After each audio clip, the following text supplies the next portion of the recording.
अस्सलाम वालेकुम नाज़रीन, सुनो न्यूज़ पर आप देख रहे हैं प्रोग्राम लाइव जामी। मैं आपके साथ मोहम्मद अजमल जामी।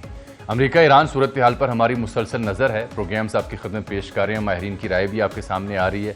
अमेरिकी सदर डोनाल्ड ट्रंप चीन के दौरे पर पहुँच चुके हैं, वहाँ उनकी मुलाकातें होंगी चीनी हुकाम के साथ। इस बीच में जो ईरानी वज़ीर ख़ारजा हैं उन्होंने कल जाना ब्रिक्स इजलास में न्यू दिल्ली में जो हो रहा है।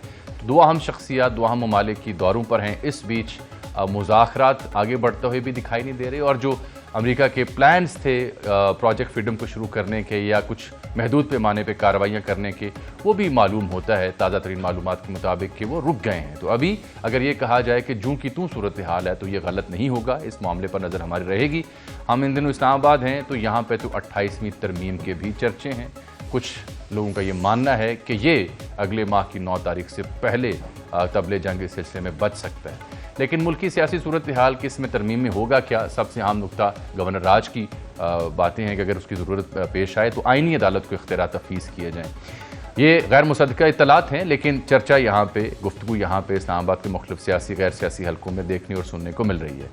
इन तमाम अहम मौज़ूआत के अलावा एक ऐसा मौजू जिसने पिछले 24 से 48 घंटों में पूरे मुल्क को अपनी लपेट में ले लिया, हम उसकी जानिब आएंगे।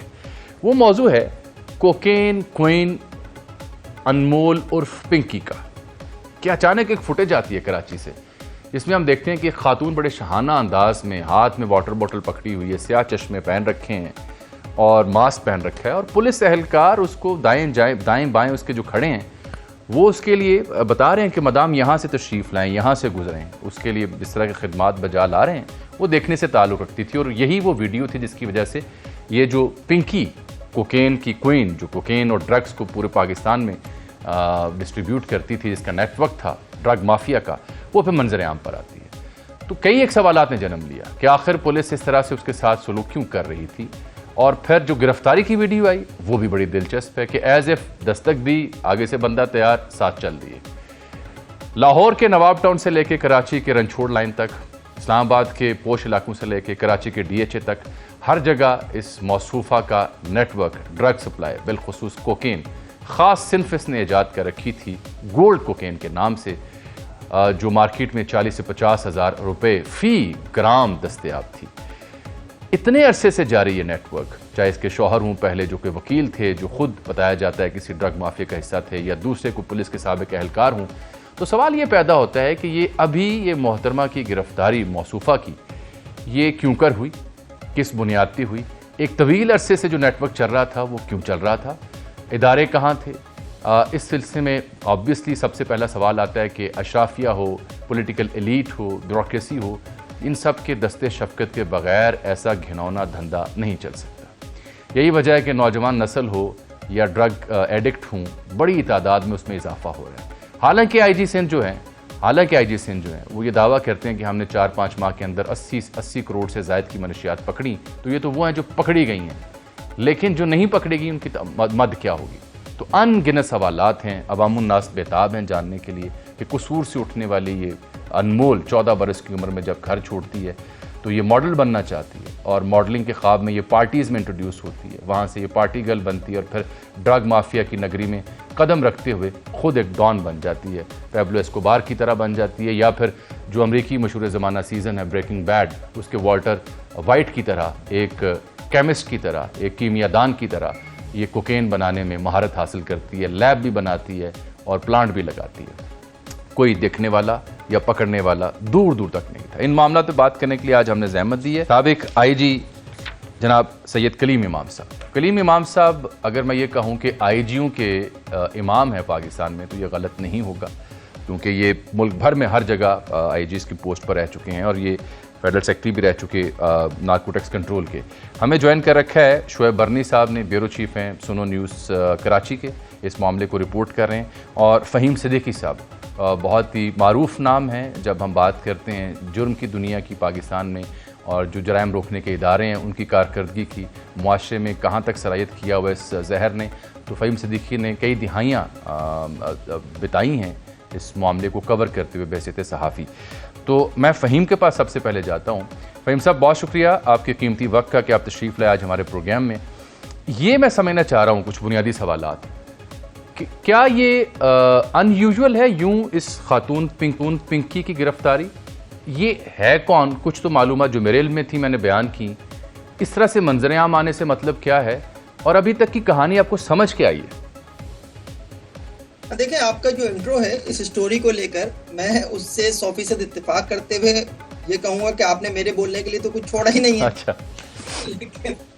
लेकिन फिर भी चूंकि आपने मेरे आगे एक सवाल रखा है, तो जनाब सवाल का जवाब वही है जिसकी तरफ आपने अपने इंट्रो में इशारा भी दिया है। पिंकी की आज गिरफ्तारी यकीनन जो है वो एक घंटी है बहुत से लोगों के लिए। और अगर आप ये देखें कि पिंकी की जो गिरफ्तारी है उसके बाद जो चीजें अब तक सामने आई हैं, उनमें से कुछ चीजें तो रिपोर्ट हो गई हैं, लेकिन बहुत सी चीजें अभी भी ऐसी हैं जो रिपोर्ट नहीं हुई हैं। खास तौर पर यह भी कि पिंकी की गिरफ्तारी जो है वो 1 हफ्ता पहले हुई, या उसकी गिरफ्तारी जो है वो जिस तरह से कहा जा रहा है कि एफआईआर में भी लिखा है कि गार्डन के एक फ्लैट पर पहुंचे और वहां से जो है उसे अरेस्ट कर लिया जब मुखबिर खास की इतला पर, क्या वही असल कहानी? देखिए, जो बताने वाले वाकफान हाल हैं वो ये बता रहे हैं कि जनाब पिंकी को कराची से नहीं गिरफ्तार किया गया जी। कराची इसको जो है वो लाहौर से गिरफ्तार किया गया, और वहां पर भी उसे एक सियासी शख्सियत की जो है वो पुष्टपनाही हासिल थी, आशीर्वाद हासिल थी, उसके कस्टमर में शामिल भी हैं, और वहां से गिरफ्तार करने के बाद उसे कराची लाया गया। ये जरूर है कि उसकी वहां मौजूदगी की इतला जो है वो कराची से ही दी गई थी, कराची से ही यही जो मुखबिर हैं उन्होंने इसकी इतला दी थी कि वहां मौजूद है, वहां से इन्हें लिया जा सकता है बासानी। इन्हें वहां से ले लिया गया, और ले जाने के बाद जो ये 1 हफ्ता रखी गई हैं नामालूम मुकाम पर, उस दौरान जो कुछ इनके मोबाइल से बरामद हुआ है उससे बहुत सारी नई फाइलें तरतीब पाई हैं, और बहुत सारी पुरानी फाइलों को नया मवाद भी मिला है। और ये सब जो है खास मकसद के लिए होता है, और जाहिर खास मकासद पूरे करने के लिए उस मवाद को, उन फाइलों को कहीं ना कहीं इस्तेमाल किया जाता है। ये जो उसका एतमाद है वो आपको क्या नहीं बता रहा कि वो किस हद तक पावरफुल है। उसके जो वॉइस मैसेजेस उसके अब सामने आ रहे हैं जो उसके मोबाइल से मिले हैं, क्या वो ये नहीं बता रहा है कि वो किस किस्म का असर रसूख रखती है? कराची की एक छोटी सी बस्ती अंगार गोट, जिसे बलोच पाड़ा भी कहा जाता है, कभी वहां रहने वाली लड़की फिर कराची की पार्टीज में अपनी एक जगह बनाने के बाद वहां पे ये मैसेज करके कि जनाब यहाँ की असल रिक्वायरमेंट जो है वो कोकेन है, और कोकेन को ऊपर काम करके कोकेन को मुख्तलिफ शक्ल देना, उसके मुख्तलिफ किस्म की पैकिंग्स बनाना, अपनी पैकिंग्स बनाना, उनके ऊपर हर पैकिंग के ऊपर ये लिखना कि एंजॉय मैडम पिंकी। तो इस तरह की जो चीजें हैं ये बताती हैं कि वो कितना बड़ा नेटवर्क चला रही थी, और इससे इनकार कोई भी नहीं करता। आज जिससे भी बात करो वो कहते हैं हाँ ये 10-15 साल से जो है वो अपना नेटवर्क चला रही थी, बहुत स्ट्रॉन्ग नेटवर्क चला रही थी। और ऐसे नेटवर्क कभी भी जो है वो हमारी पुलिस के, एक्साइज के, दीगर कानून नाफिज करने वाले इदारों के, ब्यूरोक्रेट्स के, अशराफिया के, इनकी मर्जी के बगैर नहीं चलते। बिल्कुल ठीक। और इनकी मर्जी के साथ चल रहे थे। और अगर आप आज ये समझ रहे हैं कौम की जनाब पिंकी की एक वीडियो सामने आ गई, और उस वीडियो के सामने आने के बाद जो है अब पिंकी की कहानी खत्म हो जाएगी, तो ये भी मैं नहीं समझता कि कोई सही बात हो। फहीम साहब, ये जो आपने इशारा किया, बिल्कुल इत्तलात कुछ ऐसी मेरे पास भी लाहौर से हैं कि असल में तो यहाँ से गिरफ्तार हुई, गालिबन नवाब टाउन थाना बनता है लाहौर का। तो ये इसका मतलब ये हुआ कि गिरफ्तारी यहाँ से अगर हुई है तो जो वीडियो ताज़ा कराची से सरफेस हो रही है, वो आर्केड का इलाका जो गार्डन का बता रहे हैं, जो एफआईआर में भी शायद उसमें मुखालता है कि वो जो वहाँ पे मुकीम है वो तो कह रहे हैं भाई हम पे खामखा आपने इल्ज़ाम लगा दिया, यहाँ पे तो कोई और किराएदार रहते हैं। तो वो फिर इसका मतलब है स्टेज्ड इवेंट है, वो गिरफ्तारी दिखाई गई है। जी बिल्कुल ऐसा ही है, बिल्कुल ऐसा ही है। और जब आप 1 हफ्ते किसी के पास रहकर आए तो, और इस तरह से जब आपको बाकायदा तौर पर हवाले किया जाए पुलिस के, और पुलिस के हवाले करने के बाद पुलिस विद प्रोटोकॉल आपको अदालत में पेश करे, तो इट्स मीन कि सारी चीजें जो है वो डिसाइडेड है पहले से कि कैसे होनी है। अब ये जो है बस बुराई कह लीजिए कि मीडिया में उसकी जो अदालत में स्टाइलिश पेशी है वो जो है वो न सिर्फ खबर बन गई बल्कि खबरों से भी बड़ी खबर बन गई है। और उसने जो अपने ऑडियो में कहा हुआ है हमने पूरे कराची में अंधेर किया हुआ है, तो वाकई उसने जो इस वक्त मीडिया में भी अंधेर ही किया हुआ है, के अलावा पिंकी के जी नजर नहीं आ रहा। तो बात यह है कि अब जेल में जाने के बाद भी वहां से भी इतलात यही है कि जनाब वहां पे भी उसे भरपूर प्रोटोकॉल मिल रहा है, और ये देखिए कि एक खातून जिसके पास से जो है वो कई लाख रुपए की कोकेन जो है एज पर पुलिस जो है वो बरामद हो रही है, जिसके ऑलरेडी 10 एफआईआर पहले से मौजूद हैं कि वो एक नेटवर्क चलाती है, जिसके बारे में कराची पुलिस के आला अफसरान ये जानते हैं। बल्कि मैं तो कहूंगा कि कराची का शायद ही कोई पुलिस ऑफिसर या पुलिस एहलकार हो जो ये ना जानता हो कि पिंकी क्या करती थी। उसका 14 रोज का रिमांड देने की दरखास्त जो है वो मुस्तरद हो जाती है और कोई उसके ऊपर बात नहीं होती। अच्छा फहीम, मैं इससे पहले कि हमारे साथ कलीम इमाम साहब भी आ गए हैं, मैं उनको मुखातिब करूं या उनसे तफसीली बात करूं, चूंकि आप इस मामले को, क्राइम से जुड़े मामलात को कई दिहाइयों से कवर कर रहे हैं, पाकिस्तान पूरा आपको जानता है, आपकी जो इन्वेस्टिगेटिव जर्नलिज्म रही। बड़ी बदकिस्मती कि मुझे आपसे सवाल पूछना पड़ रहा है, ये जो कोकेन नामी शय ये है क्या, किस चीज़ की क्या बलाया, ये कैसे बनती है और इसका यूजेज क्या पाकिस्तान में वाकई बेतहाशा हो चुका है जो पिंकी मैडम मार्जे वजूद में आई? जी जनाब, देखें ये जो है पाकिस्तान से बाहर से भी लाई जा रही है और यहाँ पर भी जो है कुछ कोशिशें हैं कि यहाँ पर भी जो है किसी तरह से उसको बनाया जाए। अच्छा, जो पिंकी के हवाले से है कि जनाब वो अपनी कोकेन बनाती थी, वो अपनी कोकेन ये नहीं कर रही थी कि कोई वो खुद ही जो है सारी चीजें करना शुरू हो गई थी। वो बाहर से जो कोकेन लाती थी उसको बेसिकली जो कैटेगराइज करती थी। उसकी जो है वो 3 मुख्तलिफ पैकिंग्स थी, जिसमें ट्रांसपेरेंट पैकिंग के अलग रेट्स थे, सिल्वर के अलग रेट्स थे, गोल्ड के अलग रेट थे। और जो इसके ग्राहक हैं, कस्टमर्स हैं, वो इसके ऊपर इस हद तक एतमाद करते थे, उनका ये था कि इसका माल जो है वो 1 नंबर होता है। तो बेसिकली जो है वो इस वजह से इसकी एक मार्केट हो चुकी थी। और इसका एक स्क्रीनशॉट जो है वो मुझे जो है मेरी एक सोर्स ने भेजा, वो बड़ा इंटरेस्टिंग है। वो क्या? उसमें उसने जो है वो लिखा हुआ है कि न्यू ऑफर कस्टमर्स के लिए। वो क्या? अगर आपको जो है एक पीस चाहिए तो वो 12,000 का मिलेगा, 15,000 का मिलेगा। अगर आप एक साथ जो है ज्यादा पीस लेते हैं तो आपको जो है वो 12,000 के मिलेंगे। सेल लगा।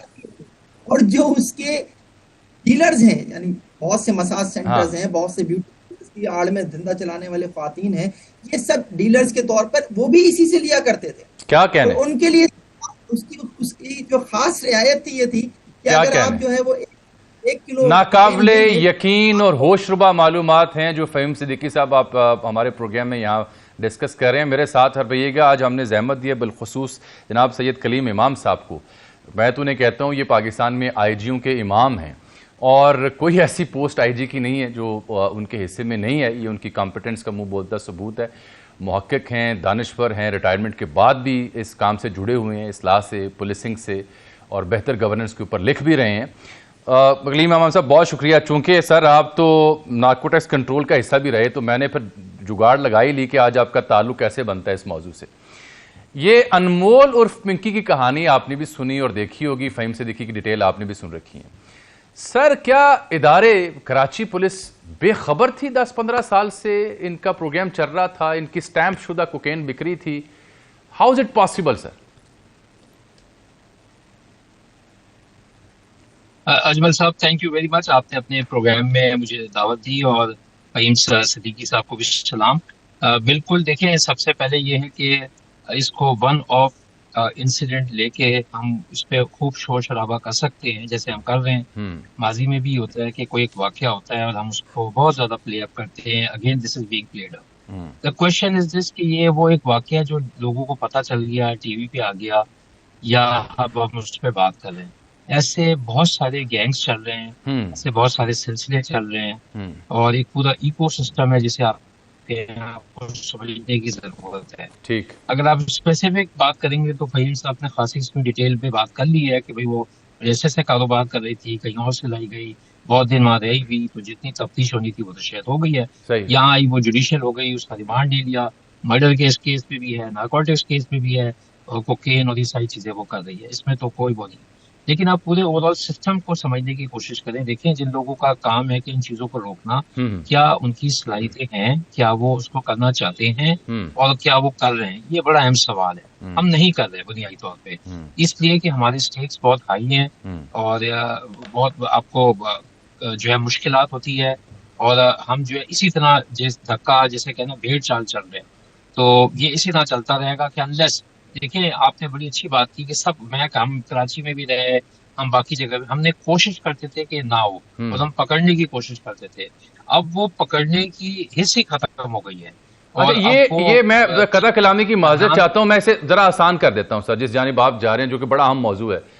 मैं आपसे समझना ये चाह रहा हूं कि आपने कहा जो इदारे जिनके जिम्मे हैं कंट्रोल करना नार्कोटिक्स को या पुलिसिंग करना, क्या उनके यहाँ ये सलाहियत है कि ऐसे मुनज़्ज़म गिरोह को पकड़ सकें? एक तो सवाल ये है, क्योंकि you had been part of the system, top notch जगहों पे आपने सर्व किया हुआ, सो आपसे बेहतर आइडिया किसी को नहीं होगा। दूसरा सवाल जो पहले आप एड्रेस कीजिए मेरी गुजारिश पे, ये ऐसे गिरोह पाकिस्तान में बिलखुसूस कराची में, how do they manage to operate so successfully? Kaleem Imam Sahab, I think it's time to share the details. ये इससे सक्सेसफुल होते हैं कि ये एक से मंशियात का कारोबार नहीं रहा जामी साहब, ये एक ऑर्गेनाइज क्राइम है। और ऑर्गेनाइज क्राइम के तहत ये इसमें सारे हर किस्म के शोबे के लोग और पूरा एक सिस्टमेटिकली ड्यू प्रोसेस के थ्रू अपने वो इसको कारोबार करते हैं, लाते हैं, मैन्युफैक्चर करते हैं, सेल करते हैं, बेचते हैं। हमारा सारा एम्फेसिस क्या है कि पीने वाले को पकड़ लो। भाई पीने वाला तो बीमार है, पीने वाले का इलाज करें। इस मुल्क में रिहैब के इदारे ही नहीं है। अगर बहुत से खुदा न खास्ता मेरे और आपके जानने वाले इस मसले में फंस जाए तो उनका इलाज कोई नहीं है। और आपने कहा क्यों चल रहा है? क्योंकि ये ऑर्गेनाइज क्राइम बन गया, बहुत ज्यादा पैसा है, उस पैसे से ये सिस्टम को खरीदते हैं, उस पैसे में इन्वेस्ट कर जाते हैं, उस पैसे से उनको फायदा होता है। इनको पकड़ने में उन लोगों को दुश्वारी होती है जो इनको पकड़ना चाह रहे होते हैं। बुनियादी तौर पे इन सारी चीजों का काम ANF का काम है कि बॉर्डर से इधर कोई आए ना। उसके बाद एक्साइज और नारकोटिक्स का डिपार्टमेंट है, उनका काम है। तीसरे टियर में पुलिस आती जी, भी आप एब्जॉर्व नहीं कर सकते। जिम्मेदारी सबकी है कि किसी को अगर जुर्म या बुरी बात का पता चल रहा है तो कार्रवाई करें। हम कार्रवाई नहीं कर रहे हैं, ना हम कोई अवेयरनेस कैंपेन चला रहे हैं स्कूलों में, घरों में, मोहल्ले में, यूनिवर्सिटी। देखिए मैं यूनिवर्सिटी में पढ़ाता हूँ जामी, और सबसे अफसोस बात ये होती है कि एक बच्चे ने आइस ली तो उसको यूनिवर्सिटी वाले रस्टिकेट कर देते हैं। और मैं उनको कहता हूँ आप उसको रस्टिकेट नहीं कर सकते, आप उसका इलाज करें। बिल्कुल ठीक। आपने उसको सड़क में फेंक देना है? नहीं, आप उसका इलाज करें। तो ये बुनियादी। दूसरी आपने इस बात की, देखिए रिक्रूटमेंट जो है इतनी खास मेरिट पे नहीं होती, ट्रेनिंग को इतनी अच्छी नहीं होती, कैपेसिटी का एक सीरियस इशू है, ओवर वर्क है, फिर प्ले टू द गैलरी का बहुत ज्यादा है कि छोटा सा कोई शोशा पकड़ लें और उसको बहुत ज्यादा हाईलाइट कर दें। देखिए इस माशरे में नारकोटिक्स है, पूरी दुनिया में नारकोटिक्स है। बिल्कुल ठीक। जामी साहब लास्ट सर्वे पाकिस्तान ने 2013 में हुआ है, 2013 में लास्ट ड्रग सर्वे, उसमें 6.7 मिलियन है। हम 2013 आज 2026 आ गए, अभी तक सर्वे नहीं कर सकते कि इस मुल्क में एडिक्ट्स कितने हैं। बिल्कुल ठीक। हमने एक सिलसिला शुरू किया 22 से UNODC कर रही कि मालूम तो करे भाई कितने लोग मंशियात लेते हैं और किस किस्म की मंशियात लेते हैं और ये आती कहाँ से। हम सिर्फ पीने वाले को पकड़ते हैं और जो बेचता है उसको हम नहीं पकड़ रहे, जो ला रहे हैं उसको नहीं पकड़, इसलिए कि उनके पास पैसा बहुत है। बिल्कुल बिल्कुल ठीक। अच्छा कलीम साहब मेरे साथ आप रहिएगा थोड़ी देर के लिए, मैं एक ब्रेक लेना चाह रहा हूँ। हमें फ़हीम सिद्दीकी साहब भी मौजूद हैं, शोएब बरनी भी आए हैं हमारे ब्यूरो चीफ के। इस गुफ्तगू को आगे बढ़ाते हैं, मजीद कुछ इंकशाफात आपकी खिदमत पेश करेंगे। एक छोटी सी ब्रेक ले रहा हूँ, वापस आते हैं प्रोग्राम में। एक बार फिर से आपको खुशामदीद कहते हैं। अनमोल उर्फ पिंकी ज़ेर बहस है आज के प्रोग्राम में। जनाब सैयद कलीम इमाम साहब साबिक IG वो हमारे साथ मौजूद हैं। फ़हीम सिद्दीकी साहब नामवर क्राइम बीट रिपोर्टर, और हमारे ब्यूरो चीफ सुनो के शोएब बरनी भी आ चुके हैं, उनसे बात करते हैं। बरनी साहब, व्हाट इज़ द लेटेस्ट? क्या किया है सिंध पुलिस ने पिंकी साहिबा के ऊपर, इस केस के ऊपर? फाइंडिंग्स क्या हैं पुलिस की? किस किस को बरतरफ किया जा रहा है, और क्या इसका पूरा नेटवर्क अनअर्थ करने की सलाहियत भी रखती है कराची पुलिस, या फिर अभी ये जैसे हम कहते हैं ऑप्टिकल वैल्यूज हैं सिर्फ? जामी साहब, अगर ग्राउंड रियलिटी की बात की जाए तो जो चीज़ें सामने आना थी वो आ चुकी हैं। अच्छा। लेकिन जो असल अवामिल हैं वो पसे पर्दा ही रहेंगे। अच्छा। क्योंकि आपको भी पता है कि ये 31 साला जो पिंकी बज़ाहिर दिख रही है वो अकेले नहीं है। किसी भी खातून में कोई इतना तप्पड़ नहीं होता कि अगर उसके पीछे कोई पसे कुव्वतें मौजूद ना हो तो वो उसका इतना तप्पड़ हमें दिखाई दे। जिस तरह से वो 95 में पैदा हुई और उसके बाद परवान चढ़ी और उसके बाद कराची, लाहौर, इस्लामाबाद में उसका नेटवर्क फैला, और फिर जिस तरह से उसके साथ लोग जुड़ते गए, तो ये कोई अकेली पिंकी की कहानी नहीं है। सही। पिंकी तो सिर्फ एक कैरेक्टर है। बुनियादी तौर पे जिस तरह से वो एक्सिस के साथ काम कर रही थी, उसने हमारी सोसाइटी और हमारे अरबाब इख्तिदार को झंझोड़ दिया है। बरनी साहब, तो पुलिस के एंड से लेटेस्ट क्या है? पुलिस क्या दावे कर रही है ये तो बताएं ना। अच्छा देखिए, पुलिस तो सिर्फ केस को बुनियादी तौर पे जो अभी मामला हुआ उसमें खराब करते हुए दिखाई दे रही है। क्यों? छापा दिखाया गया, घर के अंदर जिस तरह के बैल बजा के गिरफ्तारी साबिर की गई वो सामने आया। कल जिस तरह से सिटी कोर्ट में प्रोटोकॉल दिया गया उसमें वो पुलिस वाला उसके आगे चल रहा है और पिंकी उसके पीछे पीछे आ रही है। सन ग्लासेस उसने लगाए हुए हैं, मिनरल वाटर की बोतल हाथ में है, पुलिस वाले वहाँ बेबस दिखाई देते हैं। फिर इसके बाद पुलिस की जानिब से मुकदमा ऐसा कर दिया गया, उसमें गलत तारीख डाल दी गई, गलत लोकेशन डाल दी गई, FIR गलत की जा रही हैं, ख़राब की जा रही हैं और इन तमाम चीज़ों का फ़ायदा शक की बुनियाद पे और कमज़ोर एविडेंस की बुनियाद पे मुजरिम को या मुलजिम को ही होता है और यही फ़ायदा पिंकी को भी मिलेगा। क्योंकि देखिए ऐसे लोगों के साथ वकला का भी पैनल होता है जो उनके केसेस से उनको निकालते हैं। ये कोई पहला नया केस तो नहीं है। आप देखें लाहौर में भी FIR दर्ज हैं, कराची में इस गिरफ्तारी से पहले 10 मुकदमात दर्ज हैं। 5 FIRs तो सिर्फ कराची के पोश एरिया, गिजरी और डिफेंस और दरख्शां थाने के अंदर मौजूद हैं। बगदादी लियारी में FIR मौजूद है। गार्डन थाने की 2 FIR फ्रेश करी गई हैं। पुलिस की जानिब से तो इस केस को मिस हैंडल किया जा रहा है बेसिकली। अगर हमारा वफाकी इंटेलिजेंस एजेंसी का इदारा इसको ना पकड़ के देता तो पुलिस तो कभी पकड़ने की भी जहमत नहीं करती। लेकिन इसके पीछे ये अवामिल ज़रूर हैं कि आखिर इसको पकड़ने की वजह क्यों अब पेश आई। ये तो 13 साल से ये काम कर रही थी। वो वजूहात ये हैं कि वो कहते हैं ना, घर के चिराग को जब आग लगे तो उसके बाद ही अरबाब इख्तिदार जागते हैं।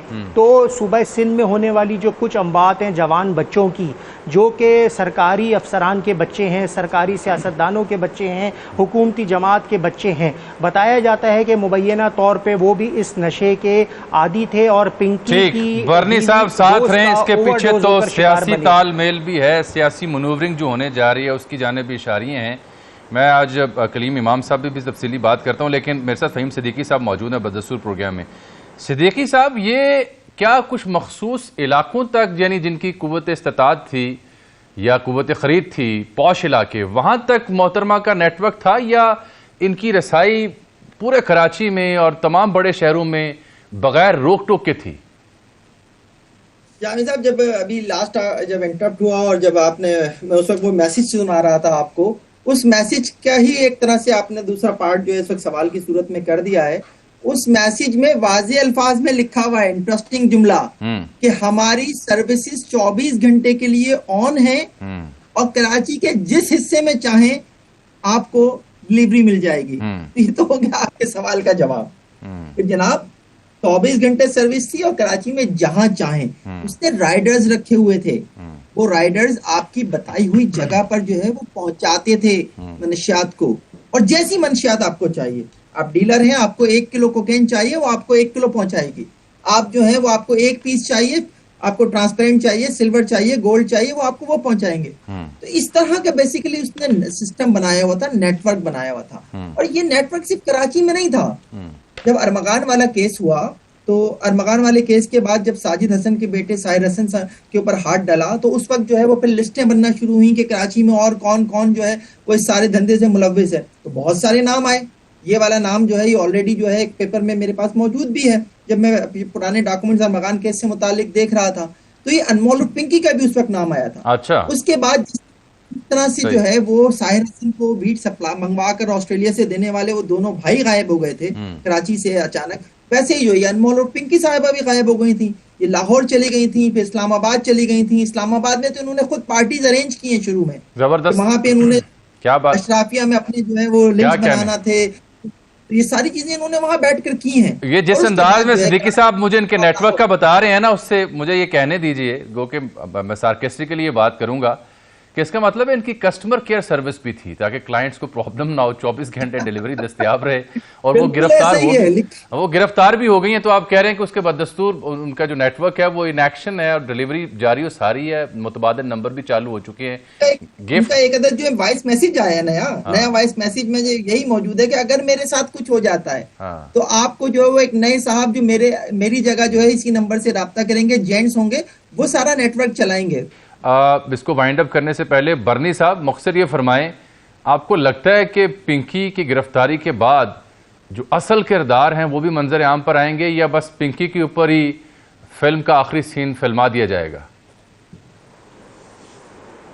नहीं जामी साहब, बिल्कुल पिंकी के जो किरदार हैं उसके साथ वो कभी भी मंजर आम पे नहीं आएंगे। माजी की रिवायत को देखते हुए हम कह सकते हैं पिंकी और इसके 2-4 आलाकार गिरफ्तार करके अदालतों में पेश वगैरह करने का कार्रवाई हो जाएगी। जो 2-3 पुलिस वाले कल मुअत्तल हुए, 2 लेडी पुलिस कांस्टेबल्स मुअत्तल हुई जिन्होंने गफलत बरती, उन पे मलबा गिर गया, नज़ला गिर गया और मामला रफा दफा हो जाएगा। मंशियात का गोरख धंधा इसी तरह से कराची में जारी रहेगा। नौजवान पढ़ी लिखी इलीट क्लास जो नस्ल इससे अफेक्टेड है, क्योंकि ये तो वो नशा है जो 25,000 रुपये से ज़ायद की कीमत में शुरू होता है, 40,000 50,000 रुपये की इसकी डोज है। तो गरीब आदमी तो ये नशा करता नहीं है, इलीट क्लास के बच्चे और अमीर माँ बाप की औलादें ही ये नशा कर रही हैं और इसको रोकने का कोई सिलसिला हमें दिखाई नहीं दे रहा, अनफॉर्चुनेटली। बिल्कुल ठीक, बिल्कुल ठीक। चलिए, बहुत शुक्रिया आपका जनाब फ़हीम सिद्दीकी साहब। आप थे प्रोग्राम में शोएब बरनी साहब और साबिक आईजी जनाब सैयद कलीम इमाम साहब। वक्त की कमी थी। अहम सवाल है जहाँ पे शोएब बरनी ने और फ़हीम सिद्दीकी ने बात ख़त्म की और हमने भी अपने बताई में आपसे अर्ज़ किया था। असल मसला ये है कि अगर ये 12-15 साल से ये खातून एक नेटवर्क चला रही है और ड्रग सप्लाई कर रही है पूरे मुल्क में, बिलखुसूस बड़े शहर इस्लामाबाद, लाहौर और कराची, और उसके पास एक नेटवर्क एग्जिस्ट करता है जिसका सबूत भी सामने आ रहा है, तो असल सवाल ये है कि ये किसकी मदद से, किसकी पुष्पनाही से फॉर ईयर्स ये सब करने में कामयाब रही। इसको तो गिरफ़्तार कर लिया और 4-5 इसके हवारी गिरफ़्तार हो जाएंगे, सज़ाएँ भी हो जाएंगी, ट्रायल भी हो जाएगा, लेकिन जब तक निज़ाम इंसाफ, फ़ैसला साज, हुकूमत करने वाले उन लोगों तक नहीं जाएंगे, ये जो मैनस है, ये जो फितना है, ये जो इफ़रीत है, ये यूं ही मुआशरे में सरायत करता जाएगा। और बड़ी अहम बात किया जाए जी कलीम इमाम साहब ने कि पाकिस्तान में 2013 में आखिरी सर्वे हुआ था ये जानने के लिए कि पाकिस्तान में जो ड्रग एडिक्ट्स हैं उनकी तादाद क्या है, और वो तब 6.7 मिलियन थी। तो आज इस बात को 13 बरस बीत चुके, कोई नया सर्वे नहीं हुआ। मालूम नहीं कि हमारी यूनिवर्सिटियों में, कॉलेजेस में, मोहल्ले में, आसपास कौन किस इल्लत में है, कौन क्या नशा सप्लाई कर रहा है। पुलिस जो मुकामी है, ये कैसे मुमकिन है कि उसके पास ये इत्तला ना हो कि इस इलाके में फ़लाँ ड्रग डीलर्स हैं, लेकिन उन पे हाथ क्यों नहीं डाला जाता? इसलिए नहीं डाला जाता कि वो बाअसर होते हैं। क्यों बाअसर होते हैं कि ना सिर्फ पुलिस बल्कि जो मुकामी सियासी और अशराफिया है या अफसरान है, उनके साथ मिली भगत होती है, और यही निज़ाम की सबसे बड़ी खामी है।